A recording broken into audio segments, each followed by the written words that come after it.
ठरलं तर मग या मालिकेच्या 21 मेच्या भागात आपण पाहणार आहोत की सायली किचनमध्ये आलेली असते आणि किचनमधील सगळ्या वस्तूंकडे टक लावून पाहत असते. सगळ्या वस्तूवरून हात फिरवते. तिचा आज घरातील शेवटचा दिवस असल्यामुळे तिला खूप वाईट वाटत असतं. ती खूप इमोशनल झालेली असते आणि घरातील जुन्या आठवणी आठवून रडत असते. दुसरीकडे अर्जुनच्या मनाची घालमेल सुरू असते. ऑफिसमध्ये जाऊनसुद्धा तो काही काम करत नसतो. येरझाऱ्या घालत तो सायलीचाच विचार करत असतो. सायलीला कशाप्रकारे घरातून जाण्यापासून थांबवता येईल याचा विचार करत असतो. चैतन्याने सांगितल्याप्रमाणे मी सायलीला समजावू का याचाही विचार त्याच्या मनात येतो.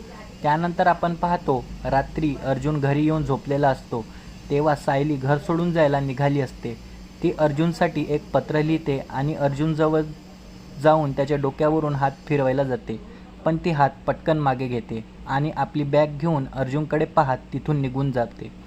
तेव्हा काही वेळानंतर अर्जुनला जाग येते आणि बाजूला सायली नाही हे पाहून अर्जुन खूप घाबरतो आणि इकडे तिकडे पाहायला लागतो. तेव्हा सायलीने लिहिलेले पत्र त्याला दिसतं आणि तो ते वाचतो. त्यात लिहिलेलं असतं की आपला प्रवास हा इथपर्यंतच होता. मी हे घर कायमचं सोडून चालली आहे. हे वाचून अर्जुन खूप घाबरतो आणि त्याच्या डोळ्यात पाणी येते.